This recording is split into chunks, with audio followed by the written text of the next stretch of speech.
tarde a todos. Agradecer o convite de estar aqui hoje. Obrigada pela presença de todos.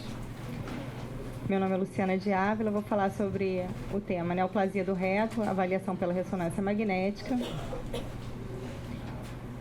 A ressonância magnética, ela é um método fundamental para avaliação, estadiamento da neoplasia do reto, avaliação do tumor e a relação do tumor com os órgãos e com as estruturas adjacentes.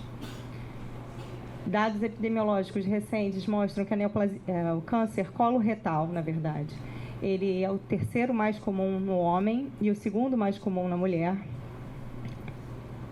O adenocarcinoma é o tipo histológico mais comum, correspondendo a 98%, mas eu vou comentar sobre o subtipo mucinoso, porque ele tem um pior prognóstico e o diagnóstico é feito em estágios mais avançados da doença. Sobre a avaliação radiológica, a tomografia computadorizada ela tem um papel na avaliação da doença sistêmica, principalmente na avaliação das metástases. Aqui a gente vai destacar a tomografia de tórax para avaliação de metástases pulmonares. A ressonância magnética ela também tem papel na avaliação sistêmica para avaliação das metástases hepáticas. Vale ressaltar que a sequência de fusão e o contraste hepatoespecífico contribuem para o diagnóstico de metástases muito pequenas. E na avaliação local, que é o principal foco da aula de hoje. Fundamental para avaliação e estadiamento local, aponta fatores de mau prognóstico, dentre eles, o principal que eu diria seria a margem de ressecção circunferencial. Isso é um termo cirúrgico, mas para os radiologistas a gente entende como a menor distância entre a borda de invasão do tumor extramural e a fáscia mesorretal. Eu vou falar mais detalhadamente sobre isso. A invasão extramural venosa e se a neoplasia mucinosa e em casos de tumor de reto baixo, infiltrando o esfíncter interno e o espaço interesfincteriano ou além. Na verdade, isso não altera o estadiamento, mas ele deve ser mencionado no relatório do radiologista porque muda o planejamento do tratamento desse paciente e o planejamento cirúrgico. Seleciona pacientes indicados que se beneficiariam da terapia neoadjuvante. Isso porque hoje em dia existe uma tendência em buscar formas de tratamento minimamente invasivos ou até que não cirúrgicos em casos de tumores que regrediram completamente ao tratamento neoadjuvante ou que diminuíram significativamente de tamanho em relação com o tratamento neoadjuvante, e contribui para o planejamento cirúrgico e o controle de recidiva. Estudos mostraram que tanto os aparelhos de 1,5 Tesla ou de 3 Tesla têm acurácia similar para avaliação da neoplasia do reto. No entanto, o aparelho de 3 Tesla ele tem uma melhor resolução espacial, mas também é mais sensível a artefatos de suscetibilidade magnética, principalmente na sequência de fusão, o que pode ser uma desvantagem. Não é necessário preparo intestinal desse paciente, então a gente não usa o laxante nem soro fisiológico retal para fazer esse exame. Durante o exame a gente usa o agente antiespasmódico porque diminui os artefatos da peristalse intestinal. Esse paciente ele é posicionado no decúbito dorsal, numa posição confortável, e ele deve ser informado do tempo do exame. Sobre o protocolo, o grande diferencial, e a gente chama de sequências de alta resolução, são sequências ponderadas em T2, com FOV reduzido, cortes de 3 milímetros, e esses cortes são orientados paralelos e perpendiculares no eixo da lesão do reto. A difusão tem um papel importante na avaliação após rádio e quimioterapia, e o contraste ele está mais indicado nos casos de recorrência local.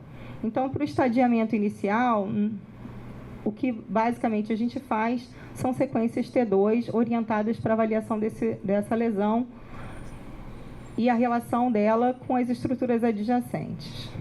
Aqui tem um exemplo de como orientamos o corte axial, tá? Perpendicular à lesão. Uma imagem sagital, para a gente localizar a lesão. Aqui tem o pubis, a bexiga o útero. Vale a pena observar que essa paciente tinha miomas uterinos, então, um conselho para os radiologistas: a gente tem interesse na lesão, mas a gente tem que ver o exame como um todo, porque esse paciente ele pode ter doença sincrônica, pode ser um paciente que tem uma neoplasia de próstata, uma lesão no ovário, e isso tem que ser descrito no laudo. E aqui o reto, onde a gente localiza uma lesão na parede anterior. Foram realizados cortes orientados perpendicularmente à lesão, para a gente poder avaliar as estruturas, a lesão e as estruturas adjacentes. Então, aqui no corte axial, vemos uma lesão semicircular entre 7 e 4 horas, pegando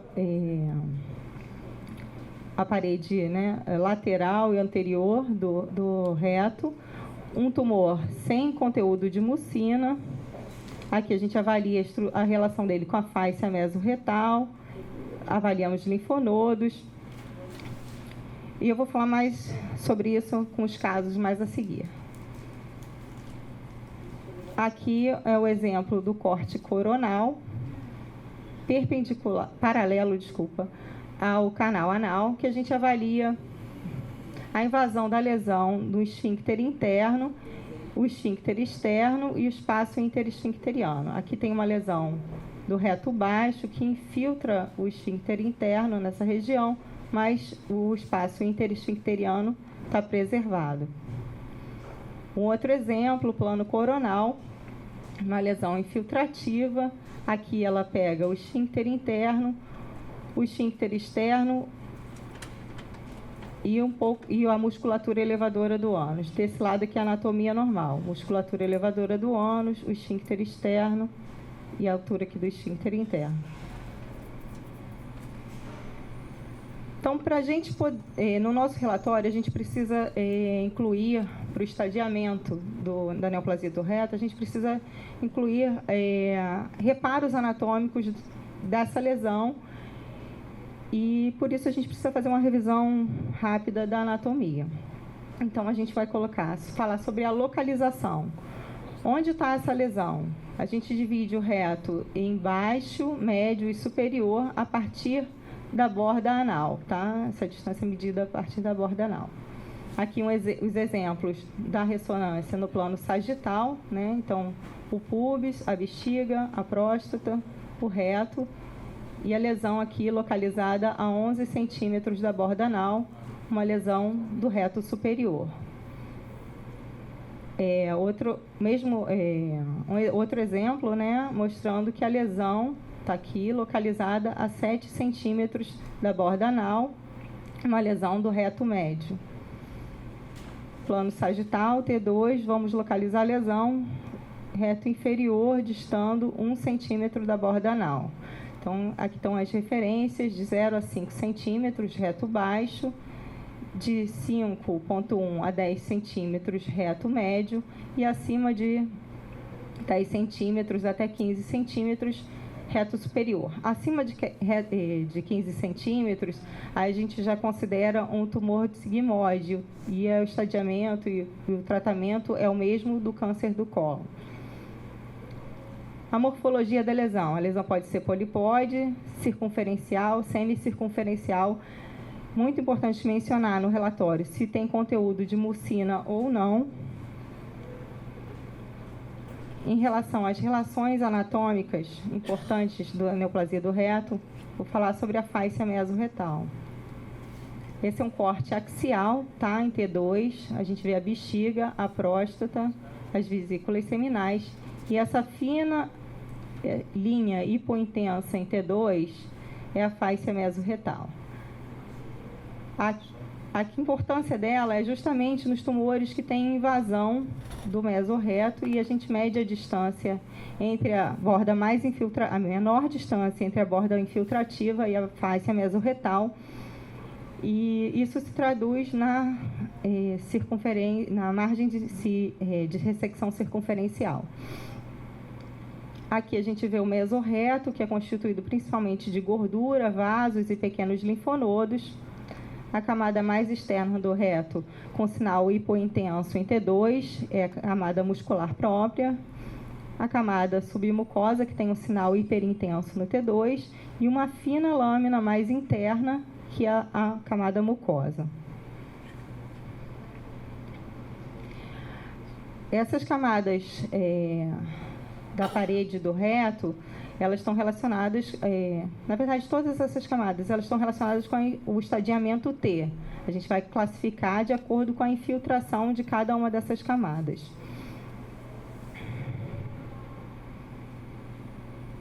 Vale a pena lembrar que a fáscia mesorretal, ela não circunda o reto em toda a sua extensão. Existe uma parte dele anteriorizada que é recoberta pela reflexão peritoneal. Qual a importância disso? Quando a lesão infiltra a fáscia, a reflexão peritoneal, ela muda de estadiamento, ela fica um estadiamento mais avançado. Isso está relacionado com um pior prognóstico e maior risco de recorrência, independente do tratamento. Então, aqui tem o exemplo da fáscia da reflexão peritoneal. Essa linha contínua única é a fáscia mesorretal e a relação dela com as diferentes localizações de tumor. Então, no caso de uma lesão no reto alto, você pode ter uma lesão que infiltre a reflexão peritoneal, também tenha margem, infiltre a fáscia mesorretal. Um estadiamento T4 com fáscia mesorretal positiva. Se ela for localizada anteriormente, ela só infiltra o peritônio. Então, ela tem estadiamento T4A, mas a fáscia está livre. E quando é mais inferior, aí a gente vê que o reto é recoberto aqui todo pela fáscia, e a lesão infiltra e contacta a fáscia mesorretal, um T3, com o comprometimento da fáscia. A anatomia no plano coronal, a gente vai avaliar o esfíncter. O esfíncter interno é uma continuação da musculatura do reto, o espaço interesfincteriano e o complexo esfincteriano externo, que é um conjunto de músculos, né, dos elevadores do ânus e o bulbo retal. Isso é importante mencionar no nosso relatório, porque os tumores que infiltram o complexo esfincteriano, eles não mudam o estadiamento, mas eles interferem no prognóstico e no tratamento desse paciente. Aqui eu gostaria de ressaltar sobre uma importância clínica da drenagem venosa do reto inferior. Na verdade, o reto superior e médio ele é drenado pela veia mesentérica inferior e o reto inferior pela veia ilíaca interna. Então, existem tumores de reto inferior e canal anal que não originam metástases hepáticas e originam diretamente metástases pulmonares, porque é pela drenagem sistêmica. Sobre estadiamento T, como eu falei, a gente vai avaliar a infiltração da lesão nas camadas do reto. Então, o T1, ele penetra a submucosa. O T2, ele toca a muscular própria, mas ele não ultrapassa. O T3, aí a gente tem subclassificações, porque ele invade o mesorreto. T3A invade menos de 1 milímetro. T3B, entre 1 e 5 milímetros. T3C, 5 e 15 milímetros, T3D, mais de 15 milímetros. A fáscia mesorretal, então, se ele toca a fáscia mesorretal, ou se ele está a uma distância menor que 1 milímetro da fáscia mesorretal, a gente diz que essa fáscia mesorretal está comprometida. Então, é um T3 com comprometimento da fáscia mesorretal. E o T4 é quando ele infiltra o peritônio, né, a reflexão peritoneal.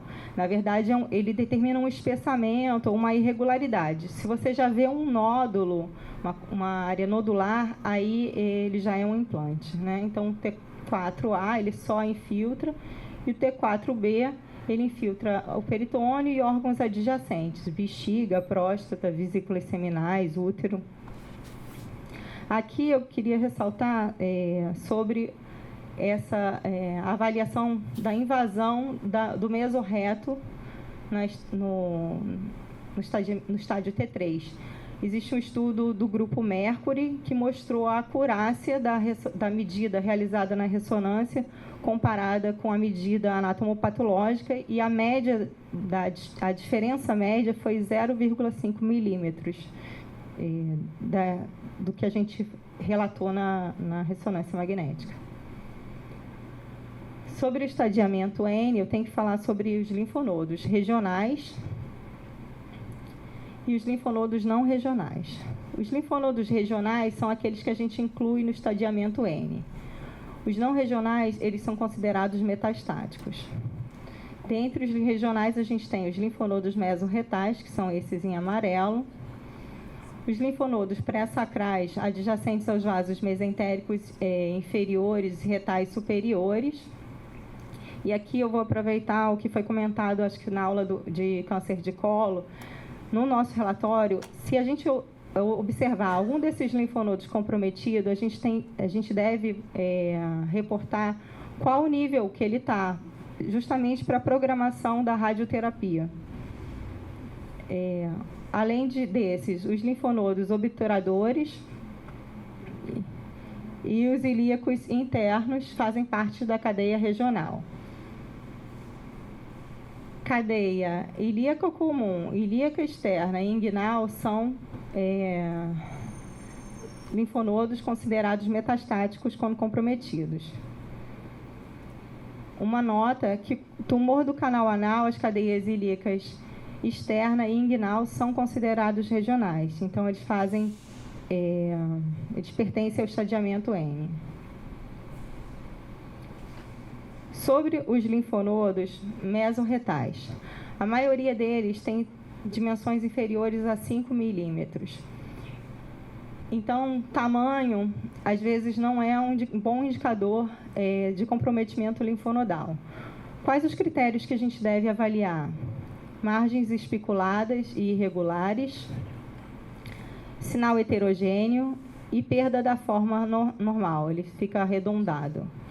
Então, os tumores menores que os linfonodos menores que 5 milímetros, eles precisam ter as 3 características para a gente considerar como suspeito.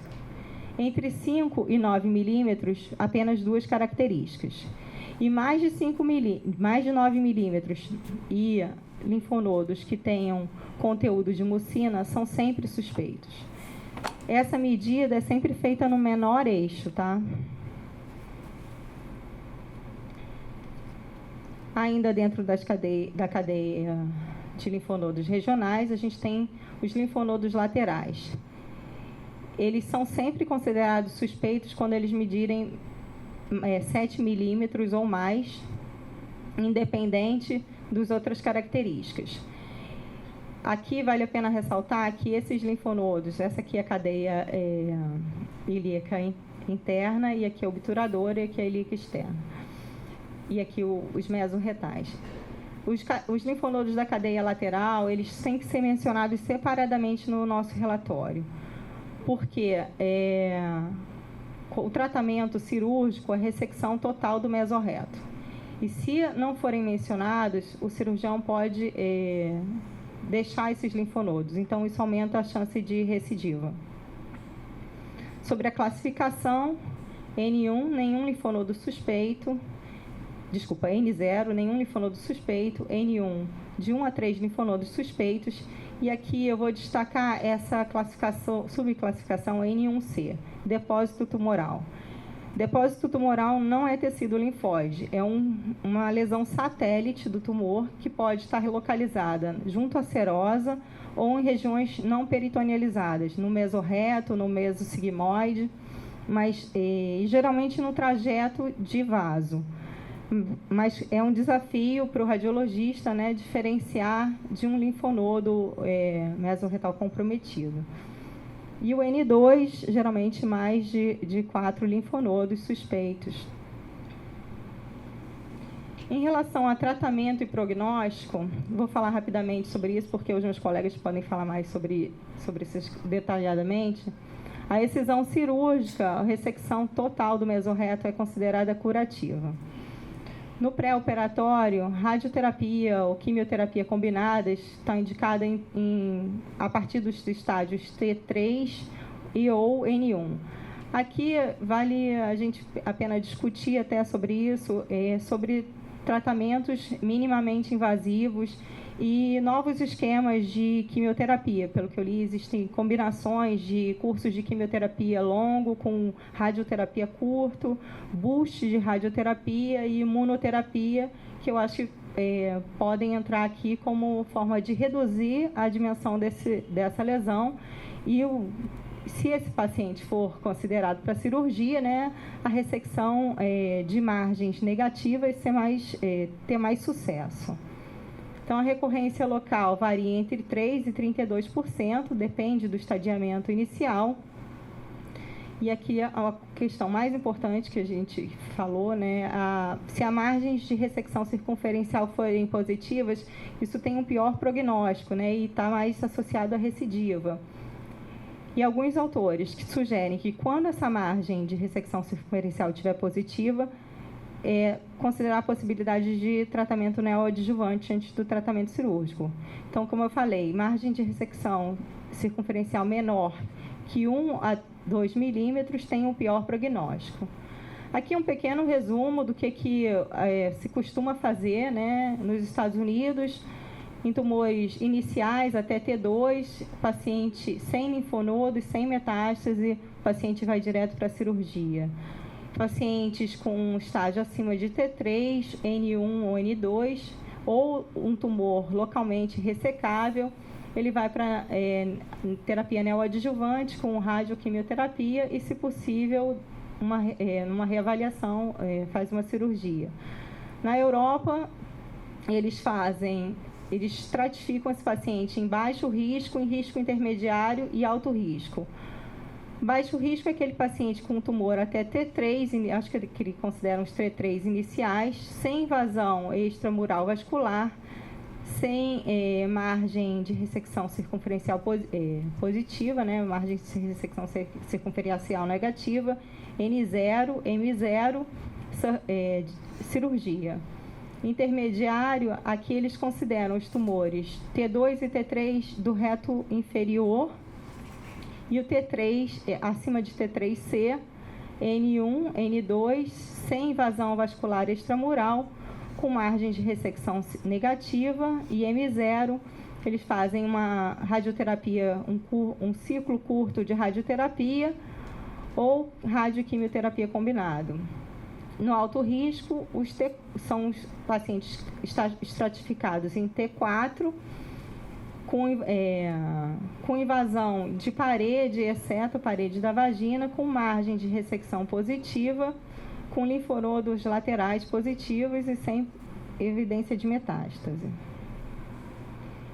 Existe uma proposta de um relatório estratificado para avaliação da neoplasia do reto, onde a gente menciona todos esses critérios, né, que eu falei anteriormente. A localização do tumor, a morfologia do tumor, se esse tumor tem mucina ou não, o estadiamento T, se esse tumor ele tem invasão vascular extramural, se a margem de ressecção circunferencial está comprometida, os linfonodos e se existem linfonodos laterais suspeitos, de forma que a gente consiga avaliar todos os critérios.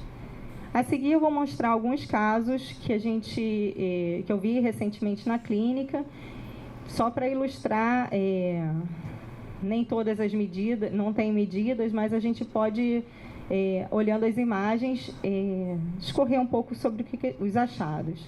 Então, paciente de sexo feminino, 65 anos.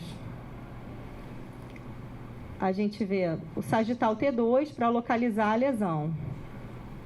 O púbis, a bexiga, essa paciente esterectomizada, a gente não vê o útero. O reto. A lesão está localizada no reto médio, ao nível da reflexão peritoneal. Eu não tinha mencionado isso, mas a gente tem que falar se o tumor está acima, abaixo ou ao nível da reflexão peritoneal, distando aqui aproximadamente 7 centímetros da borda anal. A gente precisa botar a extensão da lesão.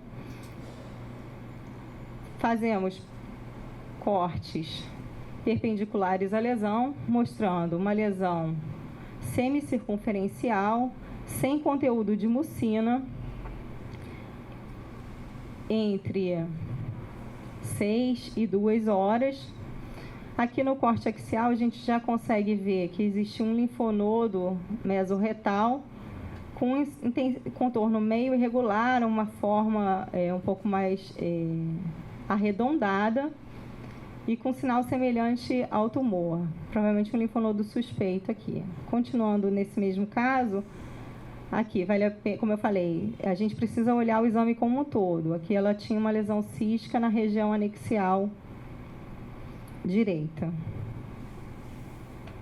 Mesmo caso, um corte um pouco mais abaixo, que a gente vê a borda infiltrativa da lesão entre 10 e 11 horas, em torno de 5 milímetros, até 5 milímetros, mas com uma distância maior que 2 milímetros da fáscia mesorretal. O plano coronal, para a gente avaliar o complexo esfincteriano. A lesão está localizada aqui.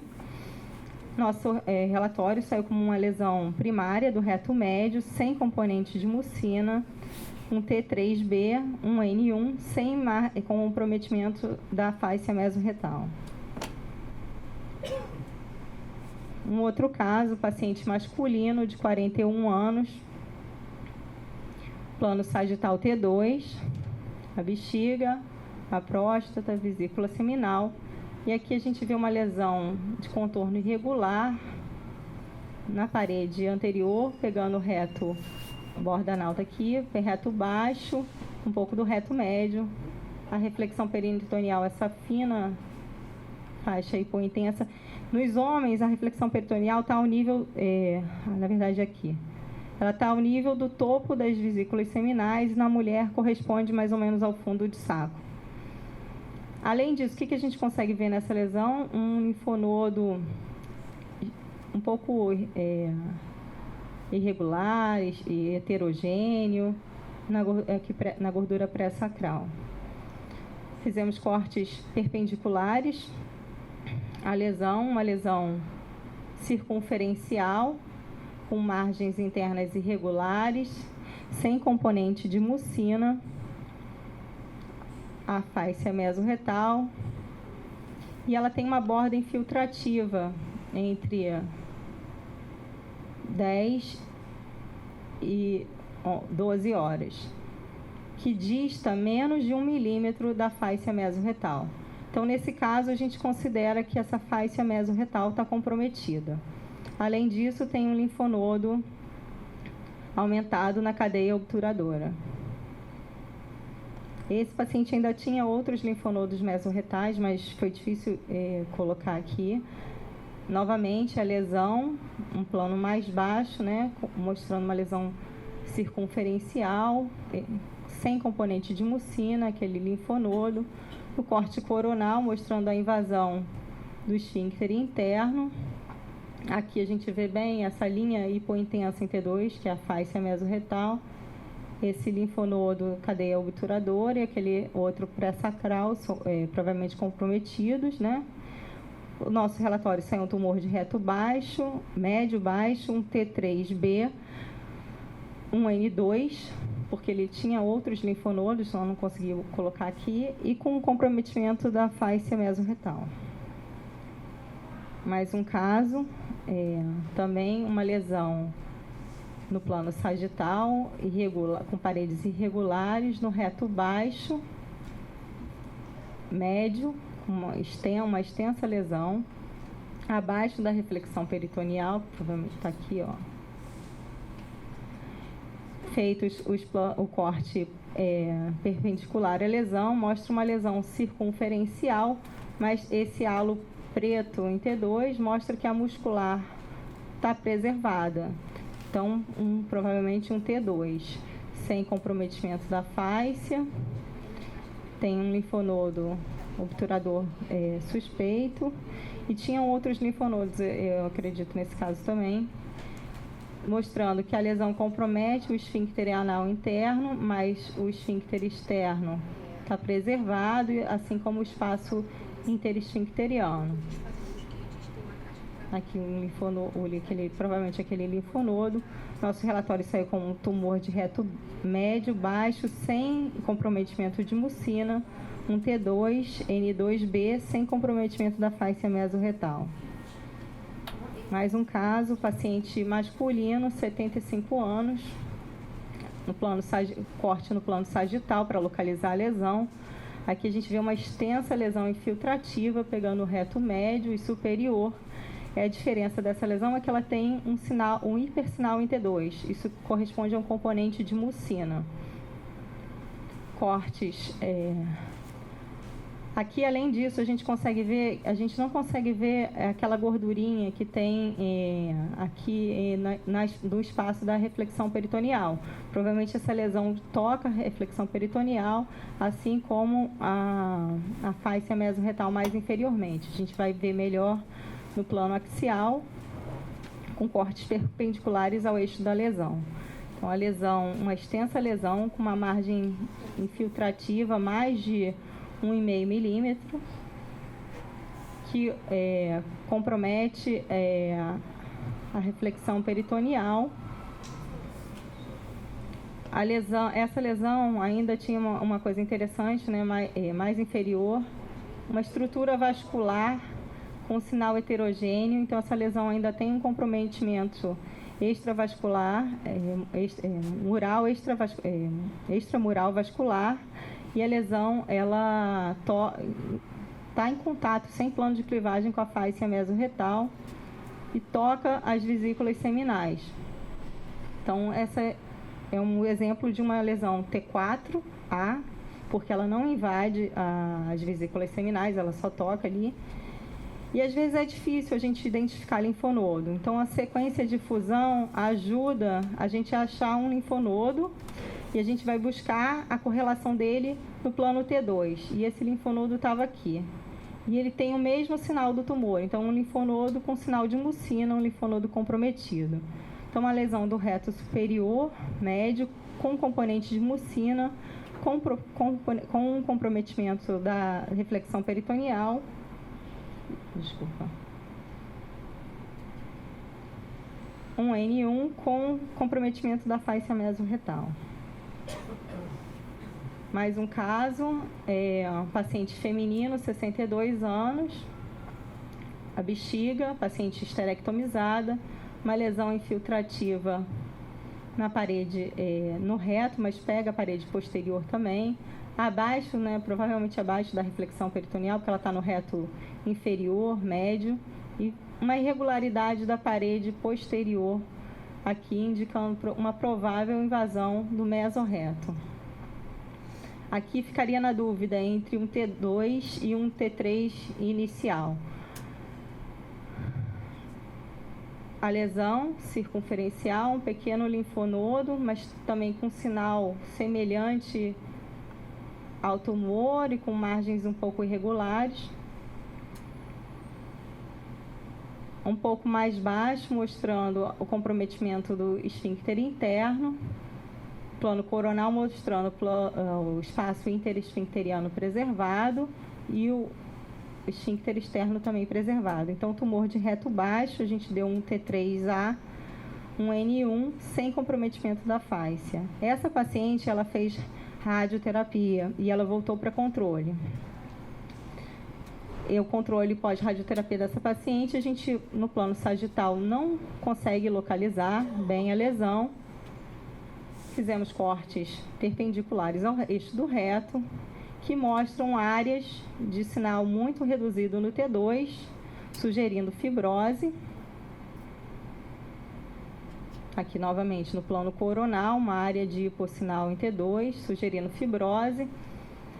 E aqui, sim, a difusão ajuda muito, porque a gente vê que não existe restrição à difusão, sugerindo fibrose, né? Então, no reestadiamento, a gente usa os mesmos critérios do TN, mas a gente coloca o prefixo Y, então um T0, que a gente não conseguiu identificar tecido tumoral, um N0, não havia mais aquele linfonodo que eu mostrei anteriormente, e uma taxa de regressão tumoral 2 pela ressonância.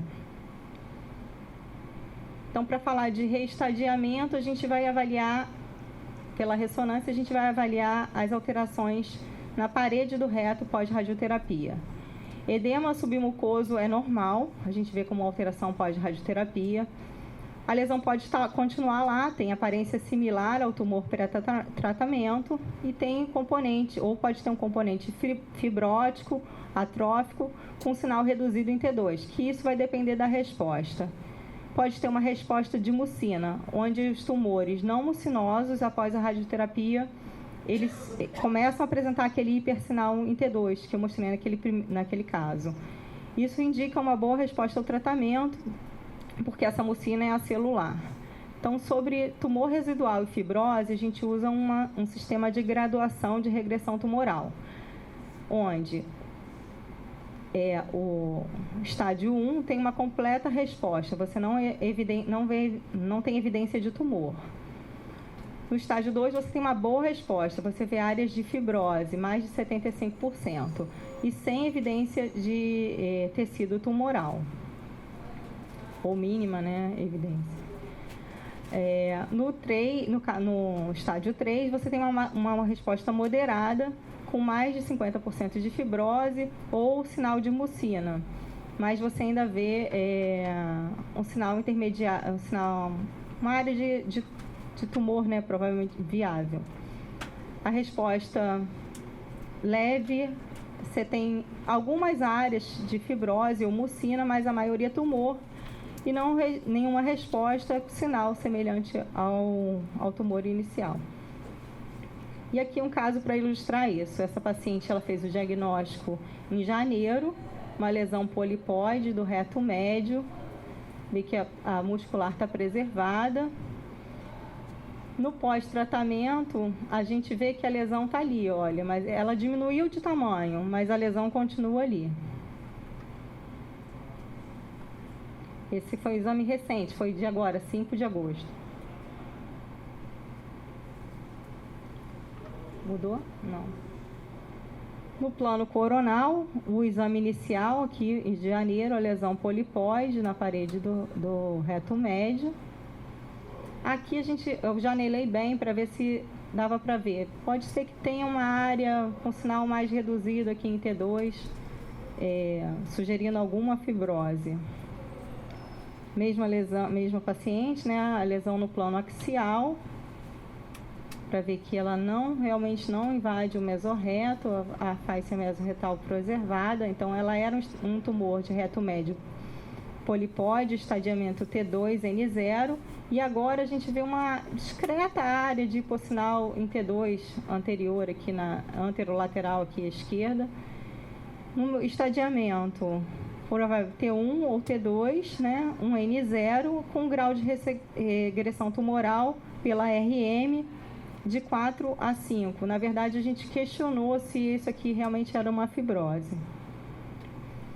Então, para concluir, eu gostaria de dizer que a ressonância é fundamental para a avaliação do reto no estadiamento local, sendo possível identificar fatores de risco para a recorrência local e a distância, e para orientar nas opções de tratamento e o melhor resultado final para o paciente, seja a cura ou aumento da sobrevida e da qualidade de vida.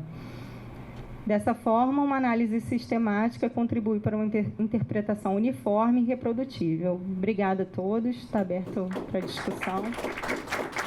Aqui estão as referências bibliográficas, se alguém quiser pegar esses artigos.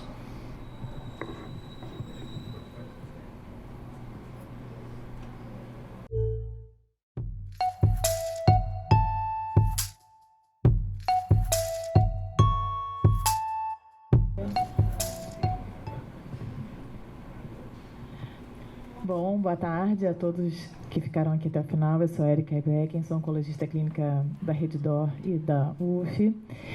Acho que a apresentação foi excelente, parabéns, Luciana.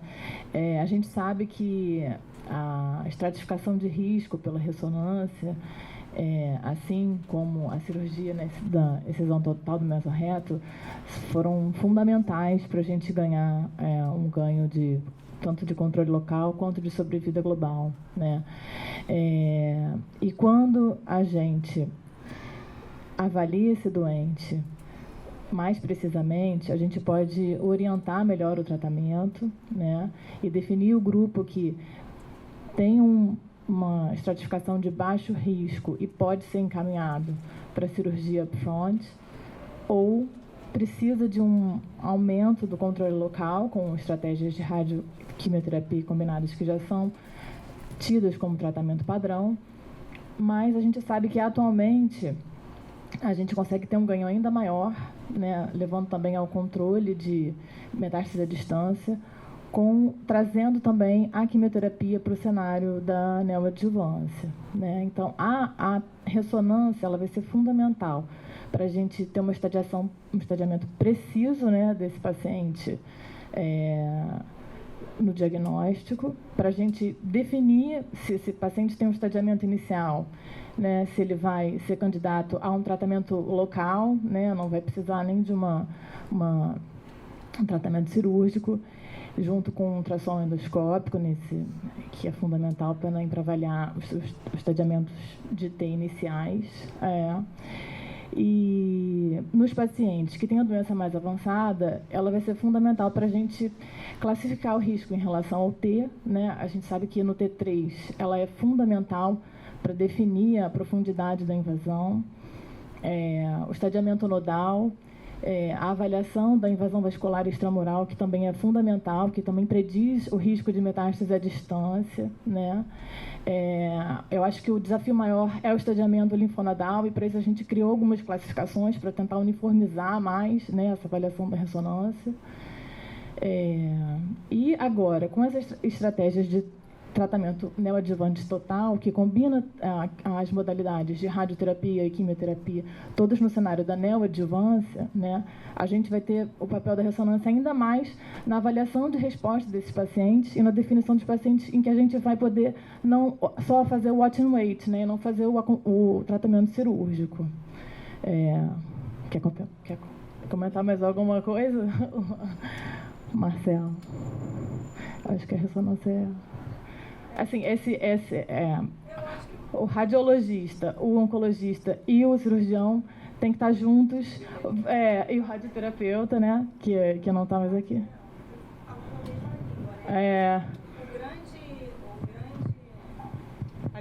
O que é muito importante na ressonância é a gente poder avaliar esse tumor, primeiro se ele tem mucina, que é um fator já de mau prognóstico, e da relação desse tumor com as estruturas adjacentes e da invasão do mesorreto. Para mim, o que ficou assim mais que mostrou mesmo que assim o grau da doença avançada, quando ele invade o mesorreto e está muito próximo da fáscia mesorretal, isso o cirurgião na hora quando ele vai abordar, ele vai ter uma margem de ressecção positiva. Isso.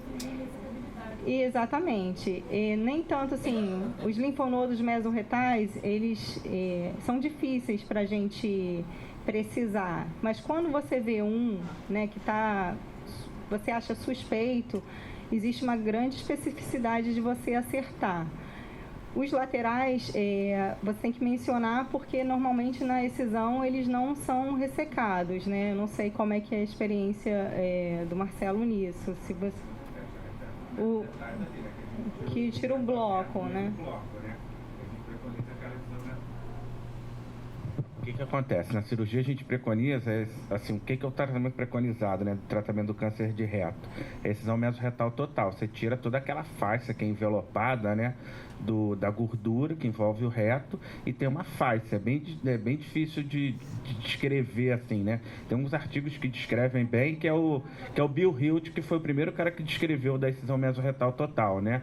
Então, ele é um senhorzinho que ele fala até hoje disso, né? E ele...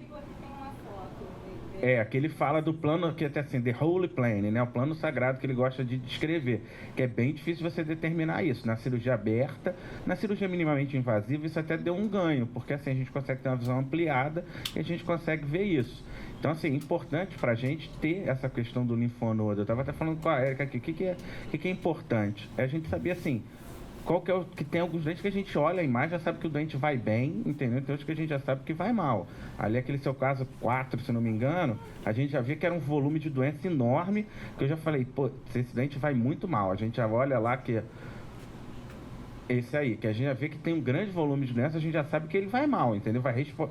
Provavelmente ele vai responder, mas ainda vai ser um péssimo doente para ser na cirurgia, vai ser uma cirurgia difícil. E tem outros que a gente vê, aqueles T3, aqueles com pouco linfonodo, o próximo caso, a gente vê que a cirurgia vai ser mais factível, vai ser mais tranquila da gente ir.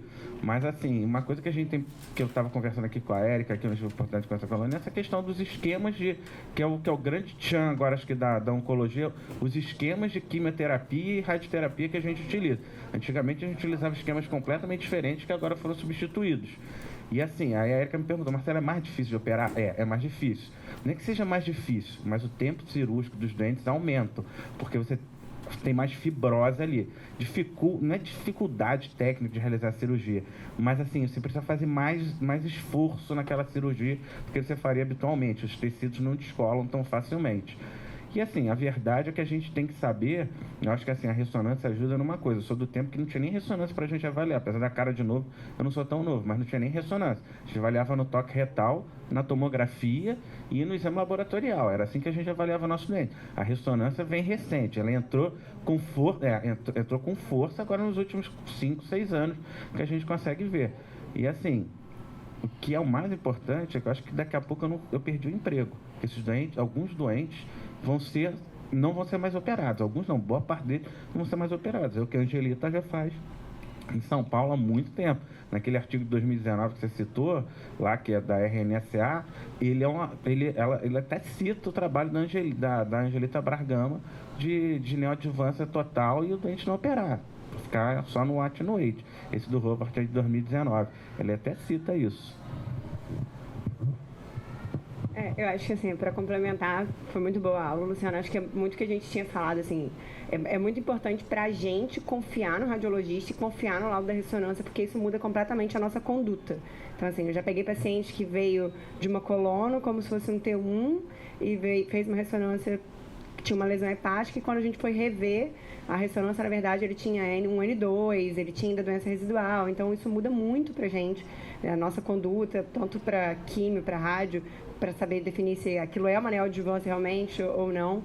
Então, isso faz muita diferença para a gente confiar e saber que a gente pode confiar naquele estadiamento, porque aquilo muda a nossa conduta.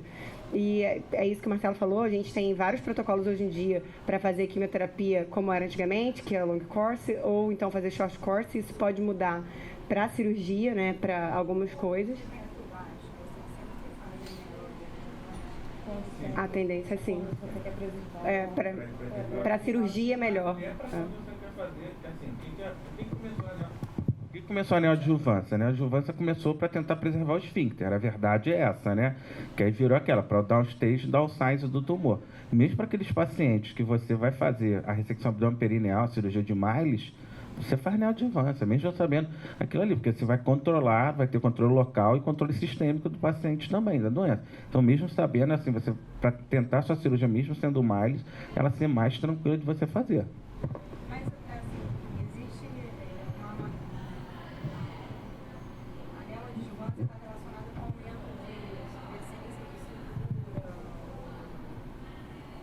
tem a essência de estrutura construir definitiva, tem o efeito tóxico, efeito adverso da radioterapia. Os pacientes fariam uma adjuvância, de qualquer forma. A gente já está mudando o momento do tratamento. Muitas vezes faz uma cirurgia longa, às vezes depois eles não aguentam aquele mesmo tratamento. Na verdade, o grande questionamento é que fazer, né, o tratamento neoadjuvante levaria, né, você precisaria de um tempo para avaliar a resposta, né? Porque você observa o paciente durante um tempo, e porque a resposta da radioterapia não é imediata, ela ocorre em algumas semanas, o tempo médio que a gente espera é de 8 a 12 semanas para fazer a cirurgia. E aí, nesse tempo em que a gente espera que pode ocorrer a resposta patológica completa, né, e às vezes algum doente não serem operados, né, a cirurgia depois desse tempo tem o risco de aumentar essa fibrose que vai dificultar para o cirurgião, né? E quando a gente acrescenta a quimioterapia nesse intervalo em que o doente está esperando entre a radioterapia e a cirurgia, às vezes a gente prolonga ainda um pouco mais. A gente consegue aumentar as taxas de resposta patológica completa, levando a mais pacientes que não vão precisar da cirurgia, mas a gente tem essa piora da fibrose, né? Que, em alguns estudos, mesmo quando você faz o short course, eles falam que mesmo tendo piora da fibrose, você não tem uma piora da dificuldade técnica cirúrgica, né?